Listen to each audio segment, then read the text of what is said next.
Hello everybody, it is I, the Malik Aaron. Now, I've been looking through my comments, and there's like this one person. I think his name is Colin Vincent.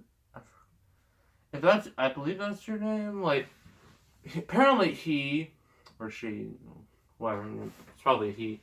He really wants me to do a Netflix series review, and that's the Stretch Armstrong series. Now, I never really heard of this new Stretch Armstrong series on Netflix, but I did see toys of it in the store, so I mean, it should at least be good, but problem is that it's hard to find a schedule for that because it's hard to binge watch something because I have a busy schedule. If this was summertime, then sure, I'd be free to do it, but it's not. I'm still in school. As soon as I get out of school, then then I'll have the opportunity to do it. But for now, that's gonna have to wait. So, yeah. Anywho, review time. This is the end. Starring. This is why I hate when I. So one of the main problems with pre-planning is that stuff will happen between when I write it down and when I actually review it. And so the stars James Franco. Hate that stuff had to happen before this review. Jonah Hill, Seth Rogen, Jay Baruchel, Dan McBride, Craig Robinson, with Michael Cera and Emma Watson. It's basically all these guys play exaggerated versions of themselves in this movie, which, for some audiences can either be hit or miss, but in this case it's definitely a hit. And so, I'm gonna get this very short paragraph. At least they don't put super long paragraphs on these anymore. This is the end. Follows 6 friends trapped in a house after a series of strange and catastrophic events devastate Los Angeles. As the world unravels outside, dwindling supplies and cabin fever threaten to tear apart the friendships inside. Eventually, they are forced to leave the house, facing their fate and the true meaning of friendship and redemption. So basically, you got a bunch of celebrities acting like themselves, pretty much. Well, how the plot goes is that Jay Baruchel and Seth Rogen, they hang out, of course, with a lot of Rogen movies, smokes weed. I guess, surprised RVD hasn't joined there yet. But, anywho, they go to a party at James Franco's house, and just a bunch of celebrities. You see a coked out Michael Cera. Yeah, you heard that right, a coked out Michael Cera, which he is one of the best parts of the whole movie. See him, Rihanna, Jason Segel. You see Craig Robinson, Jonah Hill. Basically, most of the main characters are at this party. At least you see at the party. And Mindy Kaling is there too. It's just like a typical party. And then, Jay and Seth, they go, out to a convenience store, but then they see strange things, like blue beams from the sky, take people, and they get sucked up right into the sky and whatnot. And then it's just chaos everywhere. It's just fire everywhere. It's and then everyone goes outside James Franco's house. And then there's a huge sinkhole just appears out of nowhere. And then a funny moment is that Paul Rudd came running down. That was, Paul Rudd. Man, that dude is funny. I can't wait to see Ant-Man Wasp. Mainly because of him. Because he's so good as Ant-Man. But you see there's a whole bunch of celebrity cameos. There's also Kevin Hart's there. It's fun seeing them kind of make fun of themselves. And a lot of them just die in the most the dumbest ways. They just don't some of Rihanna especially, she just doesn't know how to move, how to run, because like the sinkhole's like right there, and so instead of like running, she just stands there, just all shocked, and she just falls right in there. I'm just like, well, if you just run, that wouldn't have happened, but I guess it would have changed the plot. She probably would have died in the movie anyway, in some type of form. But so the people who are left are James, are Franco, Jonah Hill, Seth, Jay, and Craig Robinson. They're all there, and like they count up all their supplies. They literally go after that Milky Way, because Milky Way is the best thing, is the best food on earth apparently. And they're just there trying to wait this out, because since they're celebrities, they're probably gonna get saved first, and that's what they think with a helicopter, but a helicopter does come, but it crashes, and well, there goes that. But little did anyone know, Danny McBride, who was the best part of Alien Covenant in my eyes, he's there, and he wastes like pretty much all the food.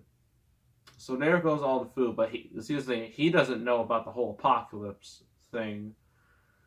And so Jay Baruchel explains to everybody that this is basically the biblical apocalypse, where there's and the blue beams are people going up to heaven, and anyone that's staying down there, well, they're screwed. But first, no one really believes him, but then eventually they do believe him. And then some crazy things start happening. Emma Watson comes out of nowhere. And at first, it's all normal. Then she overhears conversation dealing with things. Not gonna say, because I don't want this video getting flagged. But, she steals all their water, all their liquid, and then she's gone the rest of the movie. They're presumably dead. And then things just start falling apart with all the friends. Jonah Hill gets possessed by a demon. Outside there's demon bulls and all these demon creatures. And eventually they have to get out the house because the house is burnt down. And then Danny McBride comes. Well, they kick Danny McBride out. And then you see him come back, and he's cannibal. He also has his Gimp. Yeah. This is an R-rated movie for sure. And that Gimp is Channing Tatum. And I can just imagine, since Channing Tatum was one of the reasons why people really didn't like Channing Tatum was because he was one of those ladies' men where girls would just go gaga over him, and guys just ugh. Yeah, I could just imagine all of them just being Channing, no! Oh, that would be a funny sight. That would be a funny thing to witness. But, well, Craig Robinson, he sacrifices himself, and then he gets sent up to heaven. James Franco, he looks like he's about to go. Then he just had to flip off Danny McBride and taunt him, and then that blue light is gone. So he basically pretty much screwed himself out of, being alive. And then Jay and Seth, both of them, after a little, I wouldn't say battle, but a little scene, it's this big old demon with a, not gonna say, they sacrifice themselves, to beat this demon, and then they both get sent up to heaven, and then they're all in heaven and whatnot, having a good old time. And then Jay wishes the Backstreet Boys, to sing and dance, everybody have a good time. That's how the movie ends. That's the whole plot. This movie is quite crazy, and I kind of like it because, again, it's fun seeing these actors make fun of themselves, just being super exaggerated versions of themselves. That's always fun. It's always fun to see that in pretty much any type of media. Seeing coked out Michael Cera was a sight was definitely a sight to behold. He was one of the best parts.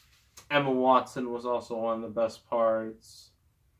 And this movie can be quite crude and whatnot. Just saying. It's a lot of references to. This is a hard R movie to say the least. And also, this movie may just have one of the greatest fake trailers of all time in a Pineapple Express 2. And believe it or not, I have Pineapple Express in this collection over here. It's like right in there between. It's like right above Pirates of the Caribbean 2 and 3. So that'll be reviewed eventually. So this is sort of a pseudo sequel to Pineapple Express because it does have a movie. And so, yeah, this movie is funny. Very raunchy, but still funny because the whole situation and whatnot. So I'm going to give it 7 out of 10. Solid comedy. This is type of, I would like more comedy like this where you just have, well, we have Deadpool, so he pretty much covers all the, making fun of things and whatnot. But at least if we get more comedies like this, I'd be happy. So yeah, this is the end. I believe I gave it a 7 out of 10. I highly recommend it if you are a Seth Rogen fan.